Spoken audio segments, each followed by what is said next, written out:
Planegipasse, planejamentos e acompanhamentos de estudos. Perfeito, vamos começar o nosso bloquinho de estudos, vamos começar mais um bloco de estudos, agora falando sobre Estado, Governo e Administração Pública, tá? Trouxe para você uma teoria muito forte, vou logo botar minha canetinha que eu gosto de colocar, meu marca-texto. Trouxe para você uma teoria muito forte, teoria mais cobrada em concurso público. Trouxe também posicionamentos minoritários em alguns tópicos específicos. E ao final a gente vai resolver uma bateria de questões para fixar esse conhecimento, para ficar tudo mais claro na nossa cabeça, tá bom? Então eu quero começar com você aqui, primeiro com o conceito de Estado, o conceito de Estado em si, tá? A gente tem que Estado é uma pessoa jurídica territorial soberana formada pelos elementos povo, território e governo soberano. São três os elementos essenciais do Estado: povo, território e governo soberano, tá bom? Ou seja, eu tenho um povo em um dado território organizado segundo sua livre e soberana vontade, ou seja, o governo soberano, tá?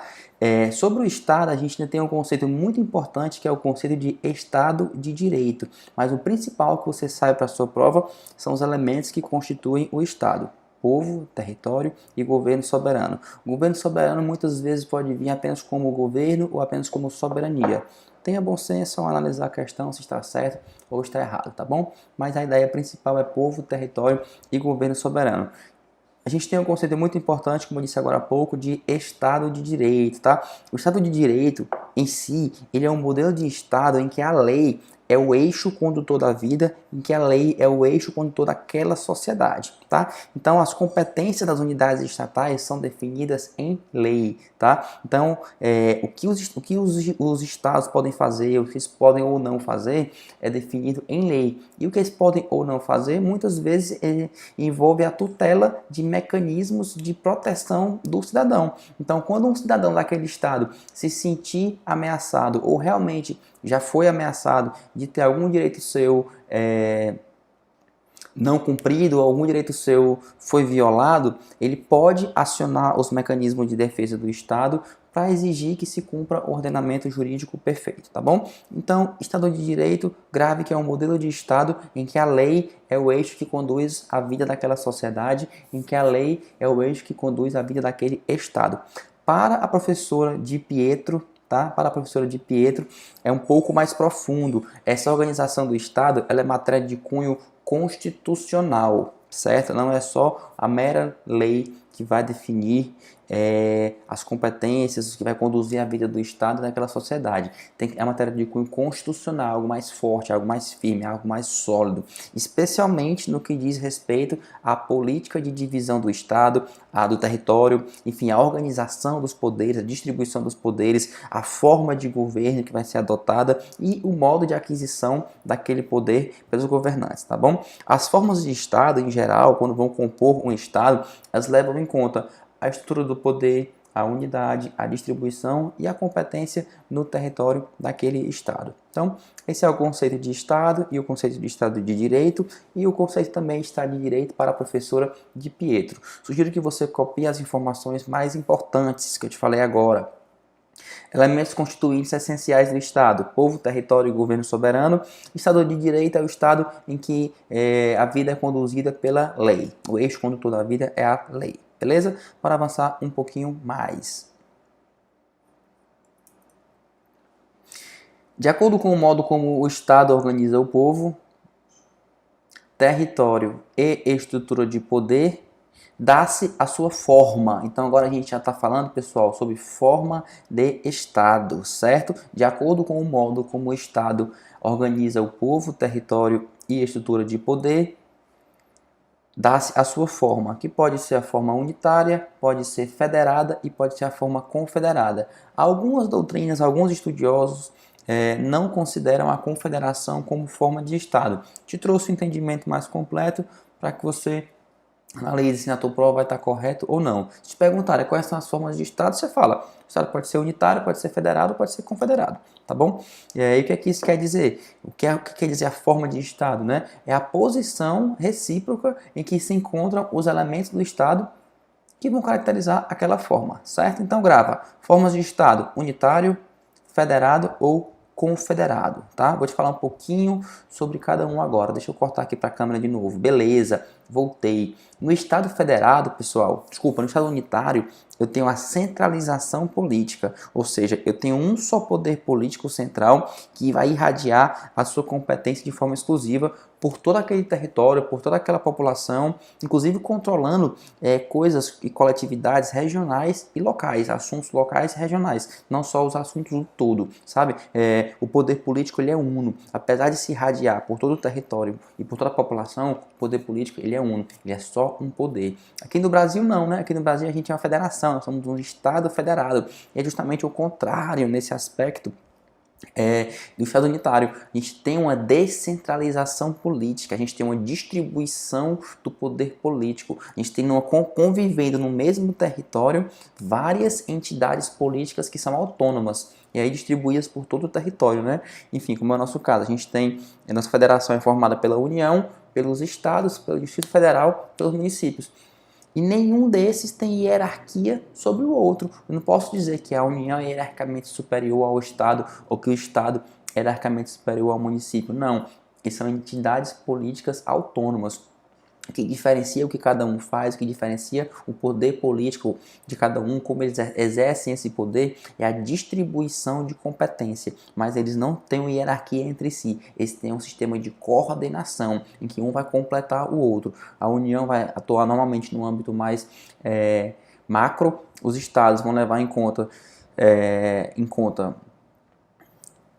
coletividades regionais e os municípios vão levar em conta a coisa mais local, sabe? Mais dentro, mais perto da realidade, tá bom? Então, nós temos dentro de uma federação vários entes que são autônomos entre si, eles não são soberanos, eles não têm o poder político exclusivo para eles, são autônomos. O que é que isso quer dizer? Eles podem se organizar politicamente, podem se organizar financeiramente, podem se organizar administrativamente, certo? Mas, todavia, eles estão presos às regras gerais, estão presos aos princípios constitucionais, estão presos, enfim, ao ordenamento jurídico que os une em forma de federação. Então, os entes de uma federação possuem autonomia e não soberania. Grava isso, porque isso é realmente muito importante, certo?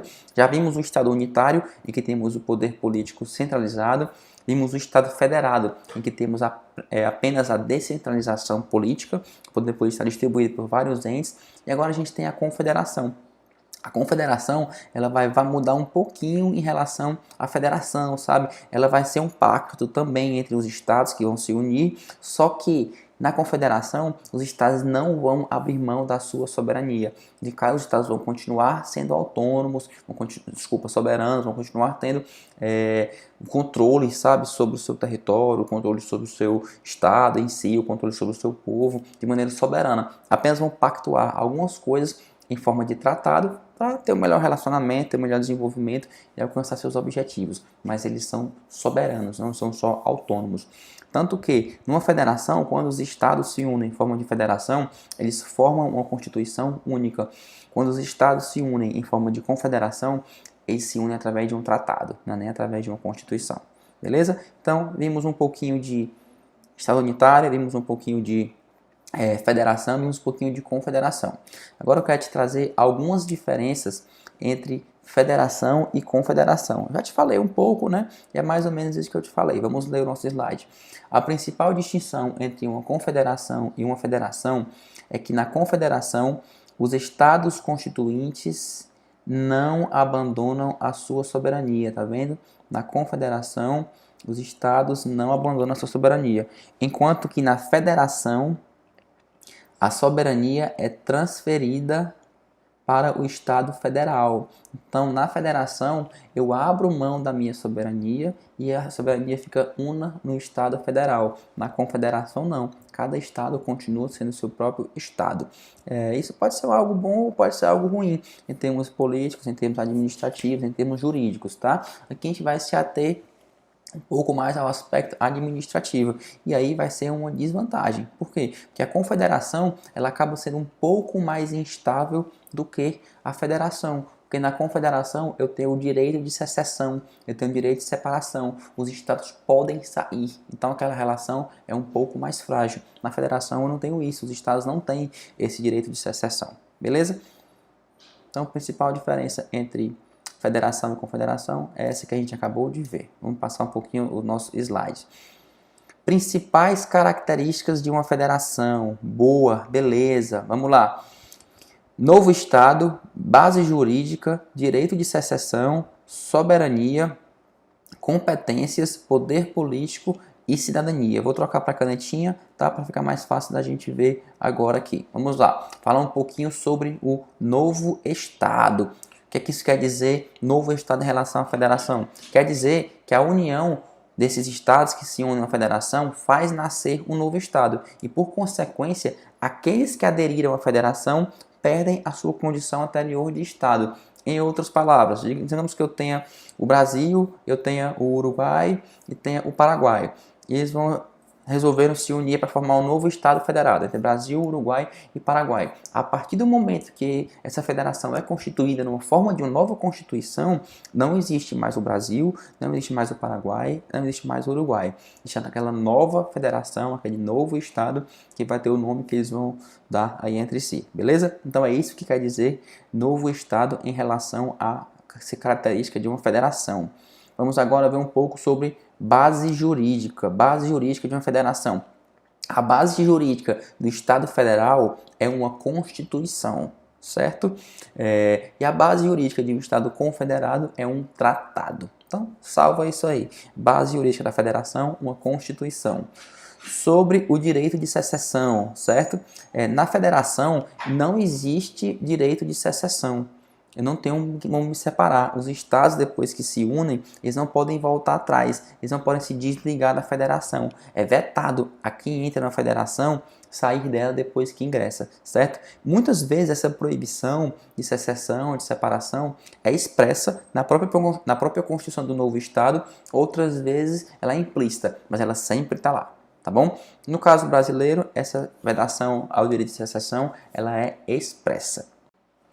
Soberania. O que eu quero falar com soberania quando eu estou tratando de federação, tá? Eu quero te dizer que no Estado federado, tratando de soberania, só o Estado federal é quem vai ter a soberania definida. Os vários estados federados, eles vão possuir autonomia definida, vão possuir autonomia protegida pela Constituição Federal, mas apenas o Estado federal é quem é considerado soberano. Então, os estados federados dentro do Estado federal vão poder se organizar politicamente, administrativamente, financeiramente, tá? Mas só quem vai deter a autonomia é o próprio Estado, a soberania é o próprio Estado federal, não os estados federados, beleza? Sobre competência, no Estado federal, as atribuições da União, as atribuições das demais unidades federadas são definidas numa Constituição, por meio de uma distribuição de competências.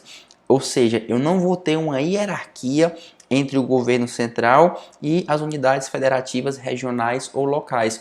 Todos eles vão estar submetidos a uma Constituição e essa Constituição vai dizer qual a atividade de cada um, qual a competência de cada um. Ou seja, todos eles possuem um conjunto específico de atribuições, de prerrogativas, de competências que não pode ser abolida, que não pode ser alterada de maneira unilateral por um governo central ou por um dos governos regionais ou locais, tá bom? Então, não tenho hierarquia entre entes de uma federação, eu tenho distribuição de competências. Poder político. O poder político num Estado federal, ele é compartilhado pelo governo central e pelas outras unidades federadas. No nosso caso, pela União, pelos estados, pelo DF, pelos municípios. Eu tenho ferramentas específicas que vão permitir a influência e o controle desses poderes regionais no rumo da federação. Eu vou ter ferramentas que vão controlar esse poder, que vão distribuir corretamente para que eu não tenha nenhum tipo de abuso de poder político em cada ente dessa federação. E por fim, sobre cidadania numa federação, eu quero te dizer que os cidadãos do Estado que aderem à federação, eles adquirem a cidadania do novo Estado federal e vão perder a anterior, tá? Então, digamos que eu vou me juntar numa federação aqui, vamos juntar o Brasil, o Paraguai e a Venezuela. Os três decidiram e vão montar uma federação. Sei lá, um nome qualquer, de Brasil, Paraguai e Venezuela. A partir do momento em que eu formo um novo Estado federal entre Brasil, Paraguai e Venezuela, os brasileiros, os paraguaios e os venezuelanos estão abrindo mão da sua cidadania e vão se tornar cidadãos, vão se tornar nacionais do novo Estado federal. Tá? Eles não vão ser mais brasileiros, não vão ser mais paraguaios, não vão ser mais venezuelanos. Eles vão ser agora cidadãos do novo Estado lá que foi formado entre esses 3 estados federados que se tornaram um novo Estado federal. Isso não quer dizer que na nova Constituição, no novo Estado, eu não possa ter uma diferença no tratamento, no regramento de cada um. Eu posso ter sim alguns benefícios a mais para quem é ex-brasileiro, ou para quem é ex-paraguaio, ou para quem é ex-venezuelano. Isso vai depender do acordo político, isso vai depender de como foi feito, como foi elaborada a nova Constituição. Tá? Apenas eles perdem a nacionalidade anterior e viram um cidadão do novo Estado, mas não quer dizer, que eles não possam ter diferenças de tratamento entre si nesse novo Estado. Beleza? Vamos continuar nos nossos slides, vamos lá. Divisão dos poderes. Boa, acabei de te falar um pouquinho sobre isso. Te falei que quando os estados vão se unir, vai ter um controle, vai ter algo que limita, vai ter algo que divide, né? Enfim, que vai limitar, realmente a palavra limitar, essa distribuição, esse uso desses poderes, certo? E aí a gente vai ter a teoria de 1700, né? Os preceitos de 1748, estabelecido por Montesquieu, em que ele divide os poderes em 3, legislativo, executivo e judiciário. Esses preceitos estabelecidos nele em 1748, a gente usa até hoje em boa parte das nações. Não são todos os estados, tá, que tem só 3 poderes, executivo, legislativo e judiciário. A gente tem, inclusive, estados na América do Sul, se eu não me engano, o Equador, que a gente tem 5 poderes. Mas a maior parte dos estados, a maior parte das nações utiliza essa pré-definição de Montesquieu, em que divide o poder em 3, legislativo, executivo e judiciário. A nossa própria Constituição de 1988, no seu artigo 2º, diz isso. São poderes distintos, independentes e harmônicos entre si, o executivo, o legislativo e o judiciário. Então a gente usa essa ideia de separação dos poderes até hoje nos nossos ordenamentos jurídicos, nas nossas constituições, tá? Quando isso foi estabelecido lá, enfim, foi estudado, foi definido esse preceito em 1748, a gente tinha uma separação muito rígida desses poderes, sabe? O poder legislativo só fazia atividade legiferante, o executivo só administrava, o judiciário era só apenas atividade judicante. Era porque a gente estava no início de um constitucionalismo, a gente estava no início dos pactos sociais, estava, enfim, mudando muita coisa para que os estados pudessem viver pelo menos em harmonia entre si. Então, essa distribuição, essa separação rígida dos poderes lá do início da história do constitucionalismo, hoje mudou. Hoje ela veio dando lugar a uma divisão mais flexível desses poderes do Estado. Tanto que hoje a palavra técnica mais adequada não é nem poder, é função. A gente chama função do Estado, em que cada poder exerce, em certa medida, as 3 funções do Estado, né? Então, o poder legislativo exerce de maneira típica, de maneira preponderante e principal, a função legislativa, mas também exerce de maneira acessória, também exerce de maneira secundária, também exerce de maneira atípica as funções executiva e as funções judiciárias. A mesma coisa acontece com o poder executivo. Ele exerce de maneira principal a função administrativa, mas também exerce de maneira secundária e atípica a função legislativa e a função judiciária. Por exemplo, quando cria seus regimentos internos e quando julga os seus servidores. O mesmo acontece com o poder judiciário. Ele exerce a função judiciário, né? A função judicante de maneira típica e exerce a função executiva, função administrativa e legislativa de maneira secundária, atípica ou acessória.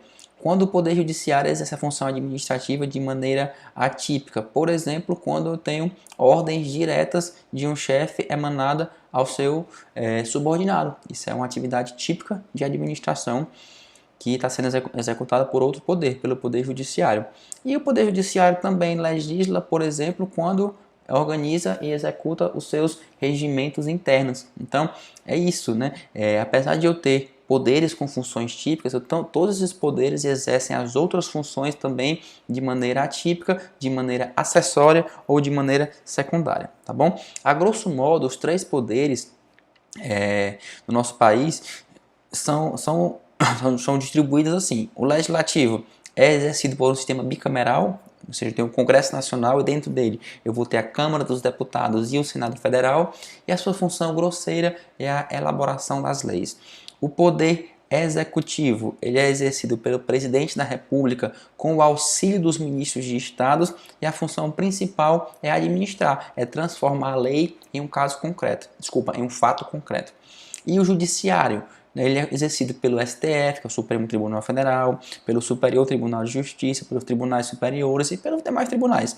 E a função principal é a função judicante, é a aplicação coativa da lei nos casos de litígio, tá bom? Então, vale sempre lembrar, vale sempre ressaltar o que eu acabei de falar há pouco tempo para você. Embora a função, por exemplo, do poder executivo seja administrativa, todos os outros poderes também desempenham essa função de maneira atípica, certo? De maneira secundária ou de maneira acessória. E o mesmo acontece com a função típica do legislativo e com a função típica do judiciário. Beleza? Maravilha! Terminamos de ver agora, então, tudo relacionado ao Estado, né? A gente viu que o Estado ele é algo mais permanente, ele é algo perene no tempo. A gente viu as funções do Estado, viu os poderes, viu formas de Estado. Show de bola! Vamos pular agora para estudar um pouco sobre o governo, certo? Vou colocar aqui de novo o meu marca-texto, que eu gosto muito de usar o meu marca-texto ao invés da canetinha. Vamos lá! No âmbito da administração pública, a expressão governo se reporta ao conjunto de poderes e órgãos constitucionais. Vou te dizer mais. Governo é todo... vou te ditar. Governo é todo um complexo que fixa os objetivos do Estado. O governo conduz a política dos negócios na área pública e mantém a ordem jurídica vigente, certo? Ou seja, o governo ele tem uma noção, ele está relacionado a uma função política de comando, a uma função política de coordenação, a uma função política de direção e fixação de planos e diretrizes de atuação no Estado. O governo, eu posso te falar ainda mais, ele é uma cúpula diretiva do Estado. O governo sempre vai ter natureza política e o Estado vai ter natureza administrativa. O governo sempre vai ter natureza política e transitória. Te disse há pouco tempo que o Estado é permanente. Essa é uma frase muito importante para você gravar, para você salvar. Responde muitas questões de prova. Estado permanente, governo transitório. Então o governo tem natureza política, tem natureza transitória, tem a atribuição de formular as políticas públicas, enquanto a administração é quem vai executar essas decisões, tá bom? Sobre os sistemas de governo, né, já que a gente já começou aqui falando de sistema, sobre os sistemas de governo, a gente vai primeiro ver o conceito do que é sistema de governo, né, como se dá um sistema de governo e quais são os tipos de sistema de governo que existem espalhados aí na doutrina, nos entendimentos. Vamos lá.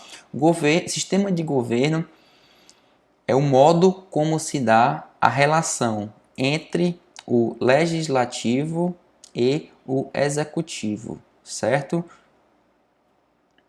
Sistema de governo é o modo como se dá a relação entre poder legislativo e poder executivo, no que diz respeito ao quê? Ao exercício das funções governamentais. Bom? Então, sistema de governo é o modo como se dá a relação entre poder executivo e poder legislativo, no que toca ao exercício das funções governamentais. E aí, de acordo com essa relação, de acordo com esses mecanismos de controle e de independência, de hierarquia, de coordenação entre poder executivo e legislativo, vão surgir dois sistemas que se relacionam com essa transação entre executivo e legislativo. Vai surgir o sistema presidencialista e vai surgir o sistema parlamentarista, que vai mudar apenas de acordo com o grau de independência, vai depender do grau de independência de cada um desses dois poderes, do grau de colaboração e do grau de independência entre esses dois poderes, tá? Primeiro vamos ver um pouquinho sobre presidencialismo. Olha, no presidencialismo vai predominar a divisão dos poderes, devendo estes serem independentes e serem harmônicos entre si. Então, o presidente ele vai ter a chefia do Estado, vai ter a chefia do governo e vai cumprir mandato fixo. Essas são as três principais características do presidencialismo, tá? Eu vou ter o presidente da República como chefe de Estado, como chefe de governo e cumprindo mandato fixo, certo? Mas esse presidente da República, esse chefe do poder executivo, ele não vai depender, na verdade, da confiança do poder legislativo, nem para entrar no cargo, nem para exercer, né? Por quê? Porque ele é eleito. Ele vai passar por um processo democrático de eleição e vai cumprir, inclusive, o tempo fixo. É eleito por tempo determinado. Vai ficar lá 3, 4, 5, 6, 7, 8 anos, dependendo do cargo e dependendo do estado. Tá? Então, ele não depende da confiança do poder legislativo, nem para entrar no cargo, nem para poder exercer as atribuições daquele cargo. Igualmente, o poder legislativo não vai estar sujeito à dissolução pelo poder executivo. O poder executivo, no presidencialismo, ele não pode chegar e dissolver o parlamento. Por exemplo, no caso do Brasil, que é o sistema presidencialista, o presidente da República não pode chegar e dissolver o Congresso Nacional. Por quê? Porque uma vez que, assim como o presidente, os membros do poder legislativo também são eleitos para um período determinado. Certo? Então, grava essas três principais informações sobre o presidencialismo, características. O presidente da República é o chefe de Estado, é o chefe do governo e cumpre mandato fixo. Tá? Vamos passar agora para o parlamentarismo. No parlamentarismo, eu vou ter uma colaboração entre o poder executivo e o poder legislativo, certo? Então, eu vou ter uma colaboração maior entre executivo e legislativo. O poder executivo, a gente vai ter separados um chefe de Estado e um chefe de governo. Então, o chefe de Estado ele vai ser representado pelo presidente da República, ou, no caso, se for monarquia, enfim, pelo chefe da monarquia. E o chefe de governo vai ser exercido nesse cargo de chefe de governo, vai ser exercido pelo primeiro-ministro ou por um conselho de ministros. Você já vê diferente do presidencialismo, em que o presidente da República ele vai ser chefe do Estado, chefe de governo e vai ter mandato fixo. No parlamentarismo, não. O executivo, eu vou ter um chefe de Estado e vou ter um chefe de governo. O chefe de Estado é o presidente da República ou chefe da monarquia e o chefe de governo vai ser o primeiro-ministro, né? Muda um pouquinho essa relação. Entre executivo e legislativo, vai mudar um pouquinho. Por quê? Porque no parlamentarismo, o chefe de Estado, que no caso é o presidente da República ou o chefe da monarquia, ele não vai ser eleito pelo povo. Então, como consequência, ele não vai poder exercer livremente os poderes que lhe são atribuídos pela Constituição. Ele só vai exercer esses poderes a pedido do governo. Por quê? Porque ele não tem legitimidade democrática. E o governo ainda vai responder politicamente perante o parlamento. O que, num sentido mais estrito, quer dizer que o parlamento pode forçar, por exemplo, a demissão do governo, se aprovar uma moção de censura. Ou pode rejeitar uma moção de confiança. O governo vai lá, né, o chefe de governo vai lá, o chefe de Estado vai lá e pede uma moção de confiança para poder agir um pouco mais independente do parlamento. E aí não, o parlamento vai e rejeita essa moção de confiança. Então aqui no parlamentarismo, eu tenho esse controle maior, tenho um poder maior do legislativo em cima, uma influência maior em cima do poder executivo, tá bom? Costuma-se apontar como vantagens do parlamentarismo sobre o presidencialismo a sua flexibilidade e capacidade de reação. Costuma-se apontar como vantagens do parlamentarismo sobre o presidencialismo a sua flexibilidade e capacidade de reação à opinião pública. Ora, claro, né, no parlamentarismo é bem mais fácil eu reagir à opinião pública, o que não quer dizer que isso necessariamente seja uma vantagem se falarmos em termos de democracia. Por quê? Porque esse sistema ele vai prever que as crises e que os escândalos possam ser solucionados com o que eu te falei há pouco tempo, com o voto de censura. E aí eu vou poder derrubar o governo. Então, se eu tiver a opinião pública, se eu tiver a população pressionando muito o governo executivo, muito, o parlamento pode chegar lá e tirar o poder executivo, né? Mesmo sem que este tenha cometido crime, tenha cometido algum tipo de erro, enfim, ou coisas mais graves. O mesmo acontece com a dissolução do parlamento. Se a opinião pública, se tiver uma crise, um escândalo político, enfim, o executivo pode chegar lá e dissolver o parlamento. E aí vai ter novas eleições legislativas sem nenhum tipo de ruptura política, né? Então, no parlamentarismo, eu tenho isso. Isso é tido como uma vantagem em termos de administração, porque eu posso reagir à opinião pública. Se a gente for olhar um lado mais jurídico, talvez não seja uma vantagem. Mas em termos de administração pública, isso é sim uma vantagem, porque me traz flexibilidade e capacidade de reação sem ruptura política, tá bom? No contrário, né? O presidencialismo não tem isso aí. Se o presidente, depois de eleito, não tiver opinião pública a seu favor, se as pessoas não estão gostando dele, se ele não errar, se ele não for contra o ordenamento jurídico, ele vai cumprir o mandato dele lá pelo tempo certinho, bem direitinho, sem que ninguém consiga o tirar, né? Então, tem essas diferenças aí entre parlamentarismo e presidencialismo, tá bom?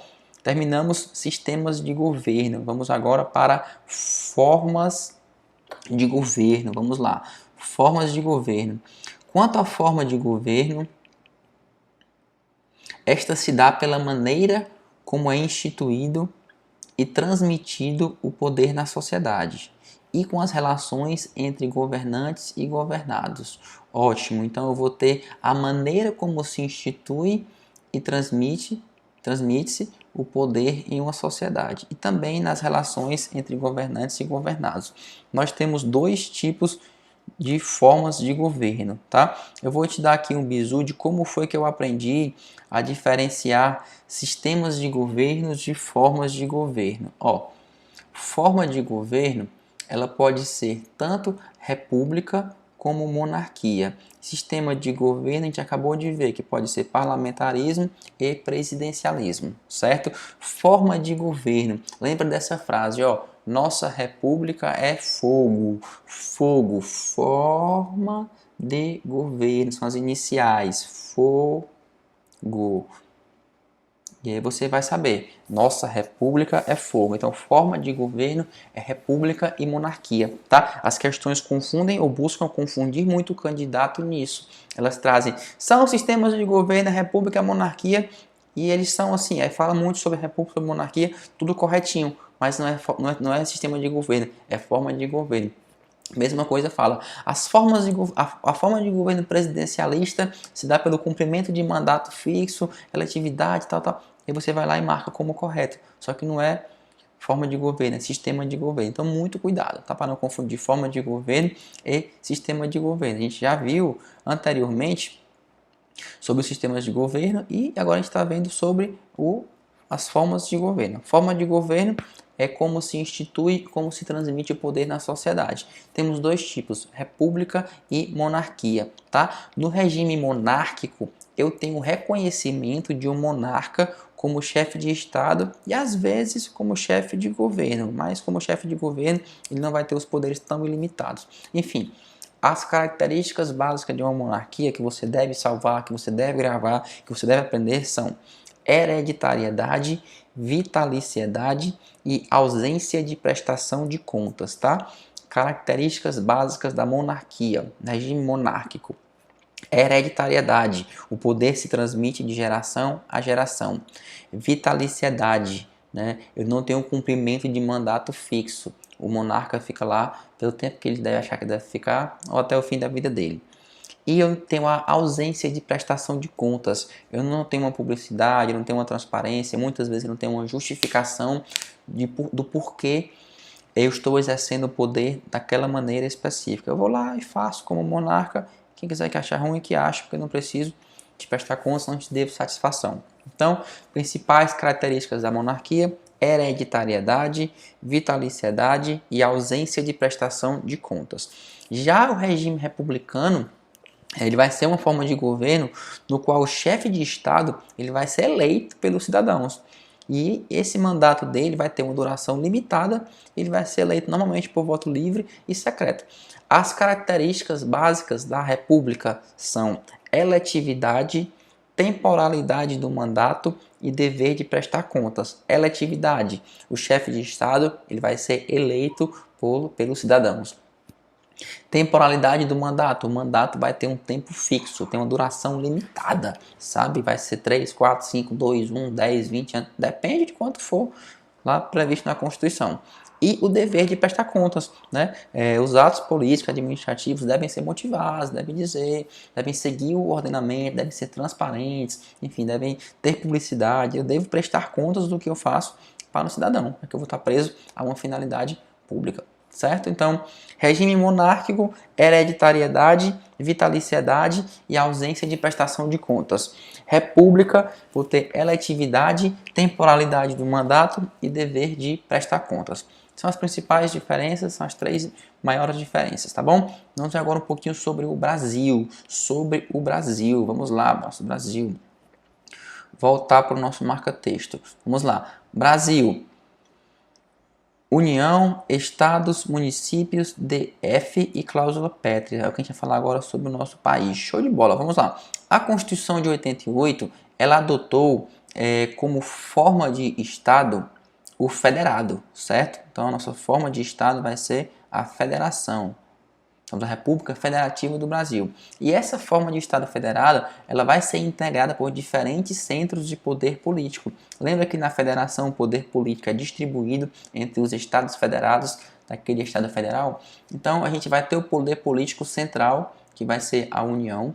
A gente vai ter poderes políticos regionais, que vão ser os estados. A gente vai ter poderes políticos locais, que vão ser os municípios. Você viu aqui que vai afunilando, né? Eu vou ter um poder mais geral, enfim, central, vou ter um poder regional, e aqui eu já estou bem localizado, bem mesmo no contato com o cidadão, são os poderes do município. Além do DF, né? Também tem o DF, que em virtude de vedação constitucional, não posso dividir em municípios. Então ele vai acumular os poderes regionais e os poderes locais, certo? Alguns autores muito importantes, e esse posicionamento deles é posicionamento dominante, é o posicionamento de provas, diz que a forma federativa, nos lembram na verdade, né, porque está na nossa Constituição, nos lembram que a forma federativa de Estado constitui cláusula pétrea. O que isso quer dizer?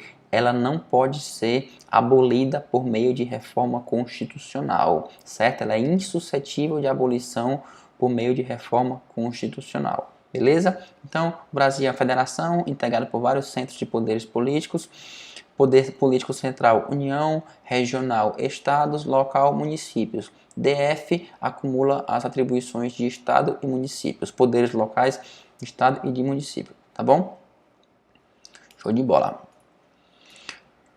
O que mais que eu posso falar sobre o Brasil? Sobre o regime republicano, né? Já falamos sobre isso, já falamos sobre presidencialismo, enfim, tudo se casa no nosso país. Vamos passar agora para a administração pública, né? A gente estudou já Estado, já estudamos o governo, agora vamos estudar a administração pública em si. Se tem uma informação que eu quero que você grave sobre o que a gente falou sobre Estado, sobre o que a gente falou sobre governo, é essa, ó, Estado é entidade permanente, tá? Estado é entidade permanente e governo é entidade transitória. Essas são as informações mais importantes. E o Estado, povo, território e governo soberano, tá bom? Agora vamos falar sobre administração pública, né? A administração pública a gente pode ter, segundo a professora Di Pietro, 2 sentidos relacionados a esse termo. A gente vai ter o sentido subjetivo e o sentido objetivo. O sentido subjetivo, te digo já de cara, ó, o que é que subjetivo te lembra, né? Para mim, quando eu vejo a palavra subjetivo, eu já lembro de sujeito, já lembro de pessoa, certo? Então, o sentido subjetivo vai ser justamente isso. A gente vai ter os órgãos, as pessoas que compõem a administração pública. E quando eu vejo objetivo, eu já penso em atividade, já penso em ação, já penso, enfim, em um fim, né? É justamente isso. O sentido objetivo vai ser a natureza das atividades que as pessoas, que os sujeitos vão realizar na administração pública, tá bom?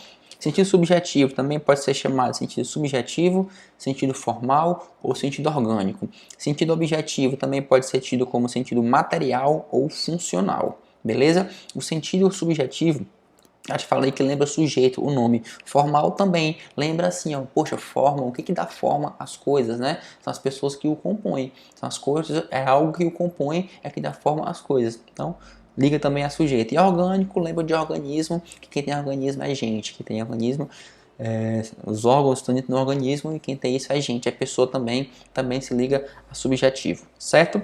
Então, sentido subjetivo designa os entes que exercem a atividade administrativa, compreende as pessoas jurídicas, compreende os órgãos, compreende os agentes políticos e públicos incumbidos de exercer a função administrativa. Administração pública em sentido objetivo, material ou funcional, designa a natureza da atividade exercida pelos entes anteriores. Então, nesse sentido, a administração pública vai ser a própria função pública que vai incumbir predominantemente no poder executivo, como a gente já viu, certo? Conceitos importantes, tá? Que a gente viu agora: sentido subjetivo de administração, sentido objetivo. A gente ainda tem que ver, ainda tem que estudar um pouquinho sobre sentido amplo e sentido estrito. Mas vou te falar um pouquinho ainda sobre o sentido subjetivo, tá? O sentido subjetivo são as pessoas e mais, ela engloba todos os entes, certo? Não são só as pessoas do poder executivo. Assim como o sentido objetivo, que é a função administrativa, não é exercida pelo poder executivo só não, tá? Ela é exercida por todos os poderes, tanto o judiciário também, como o legislativo, beleza?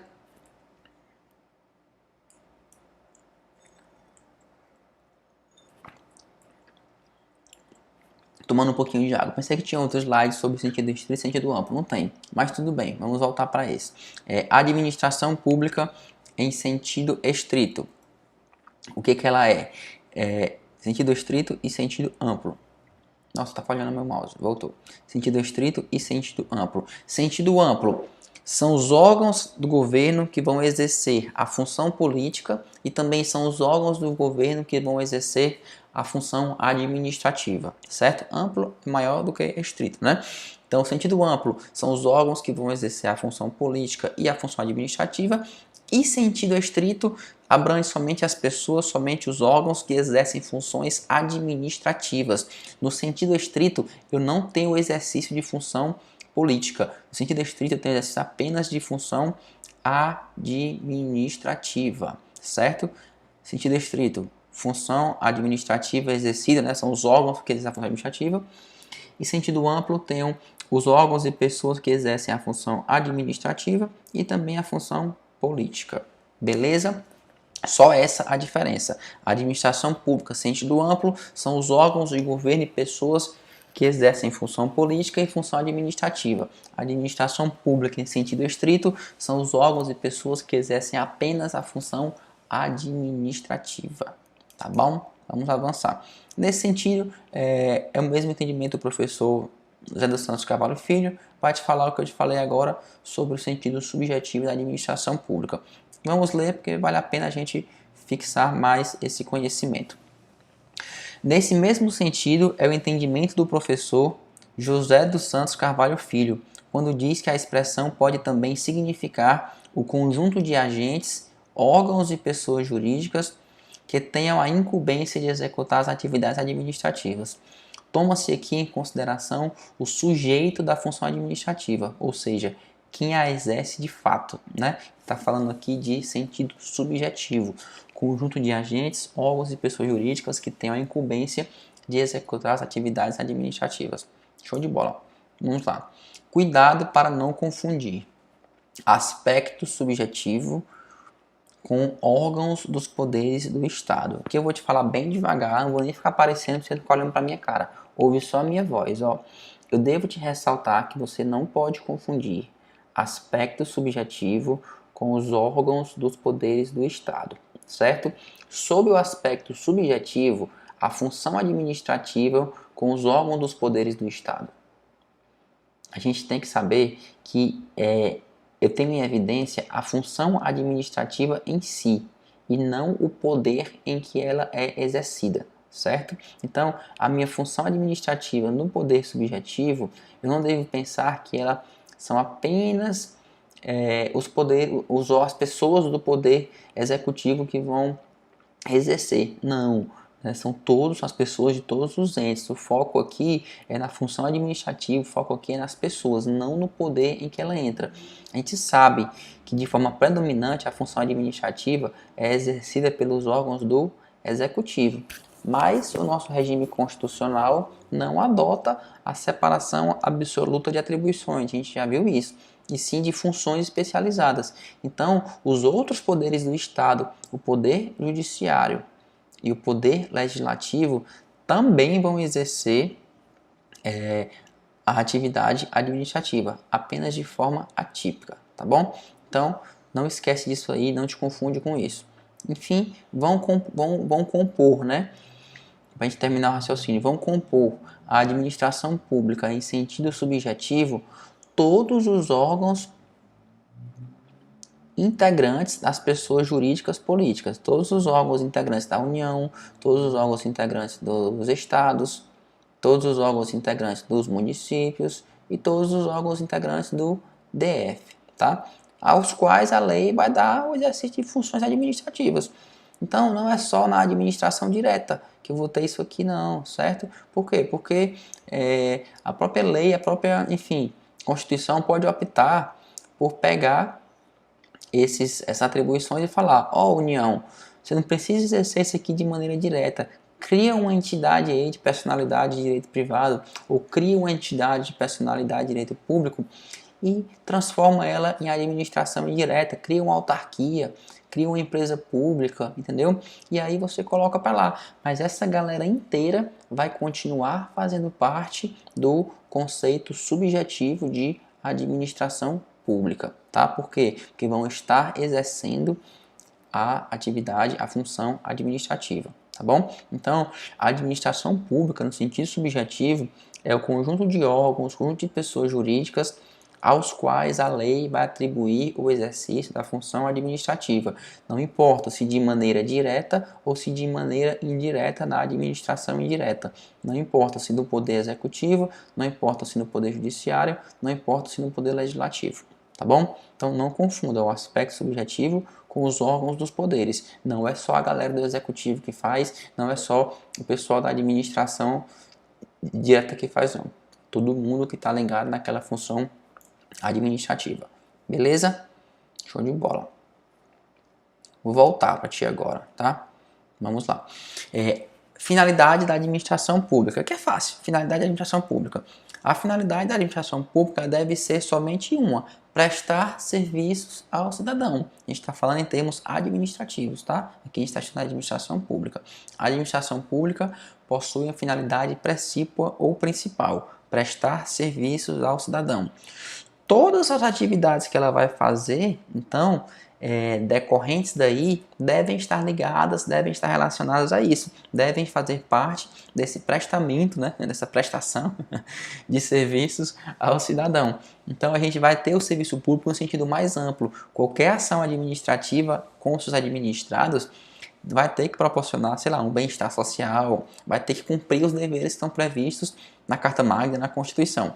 Então, se o meu Estado, se a minha administração pública vai arrecadar tributos, vai fazer investimentos, vai difundir programas sociais, vai distribuir renda, vai proporcionar a infraestrutura necessária para que atraia investimentos internacionais, tudo isso tem que ser feito com um único foco e mais nenhum outro foco, né? O cidadão. Beleza? Então, pessoal, essa era a teoria que eu queria trabalhar com vocês hoje, certo? Agora vamos passar a resolver questões. Vimos muito sobre Estado, vimos muito sobre o governo, vimos muito sobre administração pública. Vimos as partes mais importantes, os temas mais recorrentes e mais cobrados. Então, vamos para a primeira questão. Questãozinha CESP 2018, administrador, administração pública. Vamos lá, me aproximar um pouquinho aqui. Considerando que a administração pública é um conjunto de órgãos instituídos para cumprir os objetivos do governo, assinale a opção correta. Já passei o meu tracinho aqui, né? Por quê? Porque aqui é o comando da questão, tá? A questão está pedindo o item correto. Sempre que você for resolver questões, marca logo o comando. Já vi muita gente boa ficando fora de cargo, perdendo 1, 2, 3, 4 itens porque marca contrário ao comando. Então o comando está pedindo a correta, atenha-se ao comando. Quanto mais você puder diminuir a sua chance de errar, diminua, certo? Então marca o comando, não te custa nada. Vamos lá. Letra A. A administração pública pratica atos de governo com maior ou menor autonomia. Esse item está errado, certo? O item A está errado. A administração pública não vai praticar atos de governo com maior ou com menor autonomia.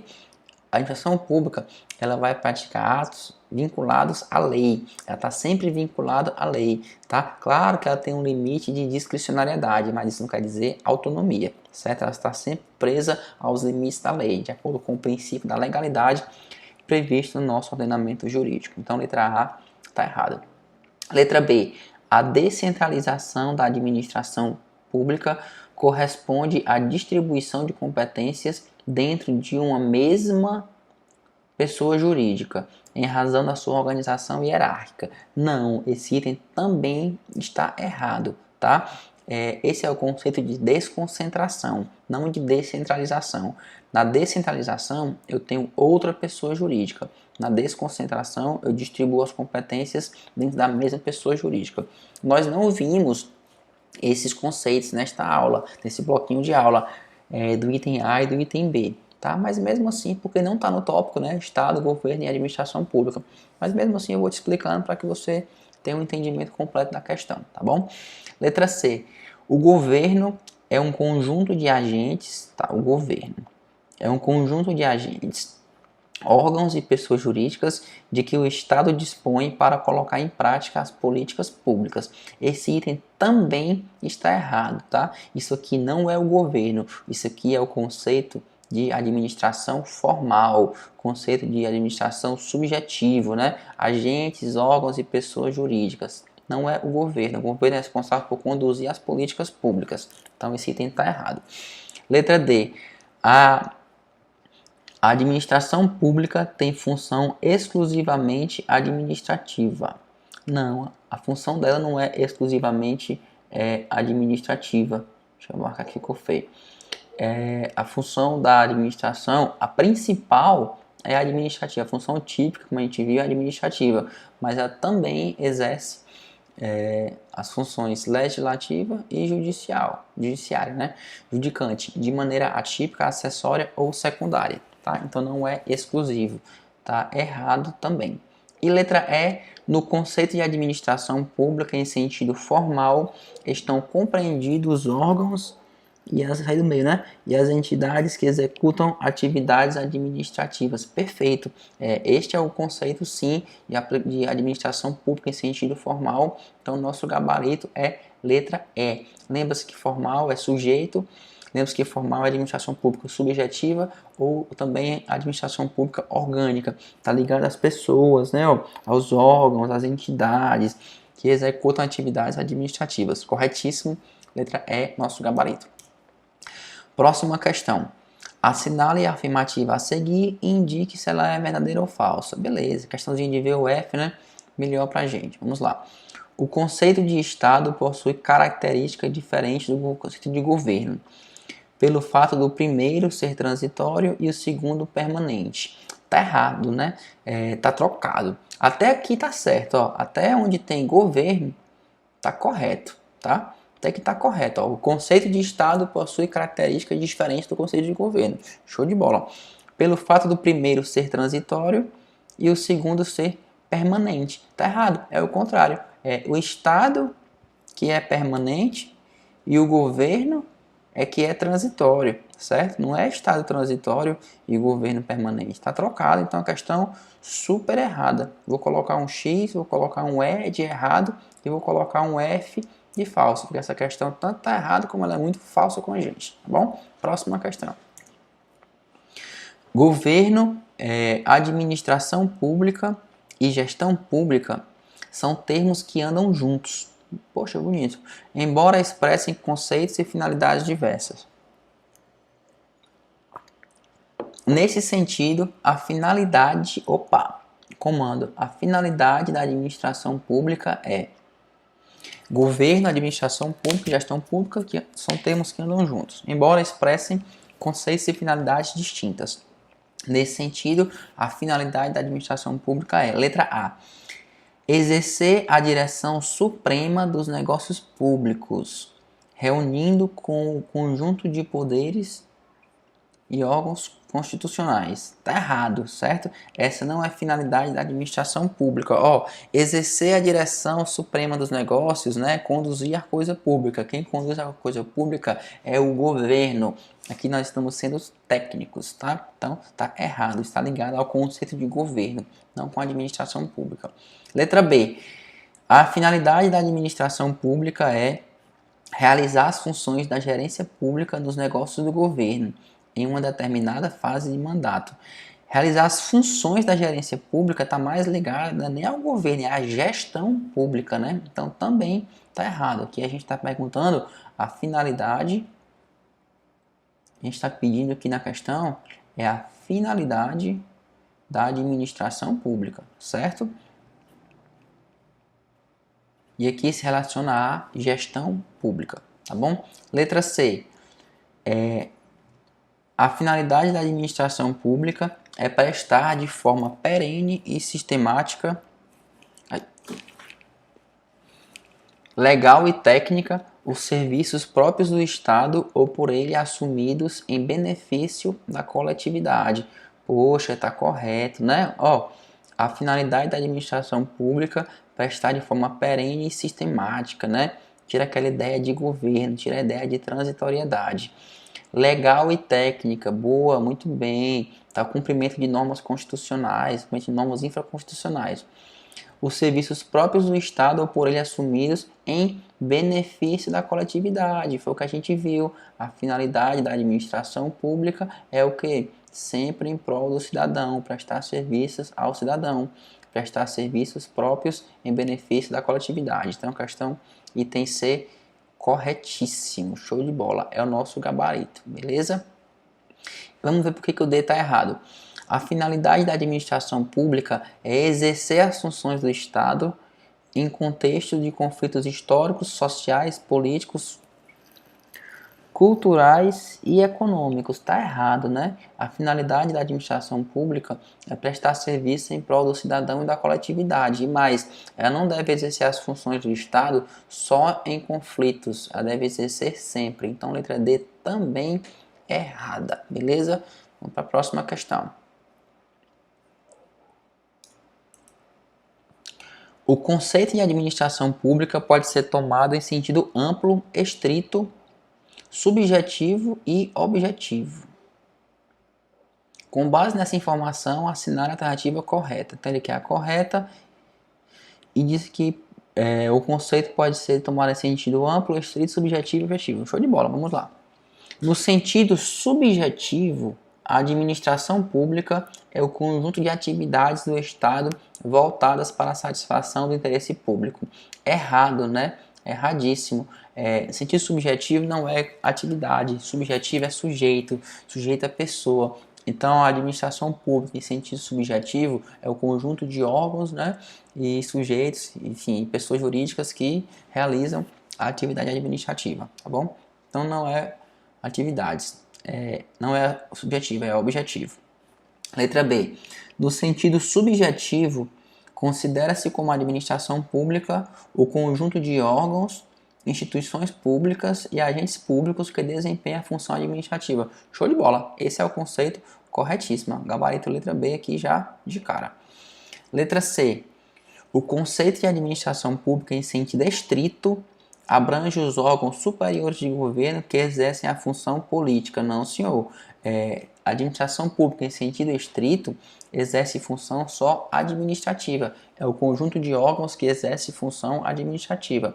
A administração pública em sentido amplo é quem exerce função administrativa e função política. Letra C, errada. Letra D.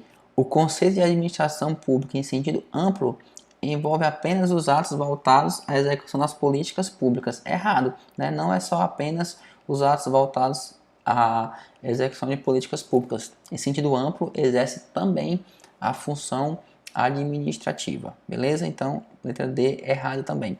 E letra E, vou me afastar aqui um pouquinho para poder a gente conseguir ler. Letra E. Segundo o critério objetivo, a administração pública abrange tanto as atividades exercidas pelos sujeitos que compõem a estrutura administrativa, como os órgãos, as instituições e agentes políticos públicos que o compõem. Errado, né? No critério objetivo, são apenas as atividades, o interesse público, a função, não engloba as pessoas que fazem parte ou que realizam essa atividade administrativa. Então, letra E errada, gabarito, letra B. Próxima questão. Vamos lá. Deixa eu voltar aqui para a câmera, né? Voltei. A respeito das noções de Estado, governo e administração pública, julgue o item a seguir. Povo, território e governo compõem os 3 elementos constitutivos do conceito de Estado. Show, ó, certíssimo, né? É o que a gente viu. Eu ainda colocaria aqui outra coisa, ainda colocaria aqui assim, ó, constitui os 3 elementos essenciais que constituem o Estado, certo? Essencial é tudo aquilo que faz a coisa ser o que é. Ou seja, se eu retirar qualquer dos elementos essenciais do Estado, o Estado deixa de ser Estado. Se eu tirar qualquer dos elementos essenciais da coisa, a coisa deixa de ser a coisa. Um aparelho de som em um carro, ele não é essencial, porque eu posso tirar o aparelho de som e o carro vai continuar sendo um carro, vai continuar cumprindo suas funções de carro. Os pneus de um carro, eles são essenciais para um carro. Se eu tirar os pneus de um carro, ele não vai continuar mais sendo um carro. Por quê? Porque ele não vai mais fazer as mesmas atividades que faria se tivesse os pneus. Beleza? Então, ó, se eu retirar o povo do Estado, o Estado deixa de ser Estado, porque o povo é um elemento essencial. Se eu tirar o território de um Estado, o Estado deixa de ser Estado, porque o território é um elemento essencial. E se eu tirar o governo do Estado, o Estado também deixa de ser Estado. Por quê? Porque o governo soberano é elemento essencial do Estado, tá bom? Esses 3 elementos, povo, território e governo soberano, eles são o entendimento majoritário sobre os elementos que constituem o Estado. Pouca gente sabe, tá? Mas para alguns autores existe ainda um 4º elemento. Esse 4º elemento a gente vai chamar ele de finalidade. Para essa galera minoritária, não é o entendimento de concurso, estou te falando para você levar para os teus estudos como um todo, para talvez uma prova discursiva ou para complementar algum tipo de questão que você esteja fazendo, o resumo que você esteja fazendo. Existe um 4º elemento que constitui o Estado. É um entendimento bem pequeno e pouca gente sabe, mas existe. É chamado de finalidade. E essa finalidade quer dizer o quê? Para que o Estado exista, né, para que o Estado seja Estado, ele tem que ter uma finalidade peculiar, uma finalidade que justifique a sua existência, tá bom? Mas esse é um conceito minoritário, te trouxe só para você ficar sabendo, saber que não é só isso não, que também existem outros tipos de conceito, certo? Vamos lá, vamos aumentar um pouquinho o nosso conhecimento ainda sobre povo, território e governo soberano, né? Vamos dar uma refrescada. O que é o povo? São os indivíduos com traços característicos e distintos. O que é o território? É a delimitação espacial do poder. E o que é o governo soberano, né? Ou soberania, algumas provas vêm como soberania. É o governo soberano como a única fonte do exercício do poder político, tá bom? Então, povo, território e governo são os elementos constitutivos do conceito de Estado, beleza? Próxima questão. A respeito das noções de Estado, governo e administração pública, julgue o item a seguir. A administração pública, em sentido amplo, abrange o exercício da função política e da função administrativa, estando ambas as atividades subordinadas à lei. V de verdadeiro, C de correto e C de certíssimo, né? Tá tudo certo. A administração pública, no sentido amplo, abrange os órgãos de governo que exercem a função política e também os órgãos e pessoas jurídicas com funções administrativas. A administração pública, em sentido amplo, abrange somente a galera que exerce função administrativa, tá bom? Independente do conceito de administração pública ser amplo ou estrito, todos eles estão vinculados à lei, por conta do princípio constitucional da legalidade, previsto no artigo 37 caput, tá? Dá uma conferidinha lá, beleza? Próxima questão. Com relação ao sistema político brasileiro e as relações entre Estado, governo e ADM pública, julgue o item a seguir.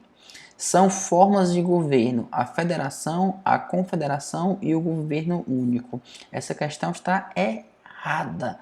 É bem bonita, mas ela é uma questão falsa. Ela é uma questão falciane. É uma questão que está de brincadeira. Vou te dizer por quê. Olha aqui. Formas de governo. Formas de governo. Nossa república é fogo. Então as formas de governo são república e monarquia. Federação, confederação e governo são formas de Estado. É a forma de Estado, não é forma de governo, certo? Então, forma de governo é república e monarquia. Forma de Estado é federação, confederação e governo único, né? Estado unitário. Beleza? Então, a questãozinha está errada. E é isso, pessoal. Terminamos nosso bloquinho. Até o próximo bloco de estudos. Fui!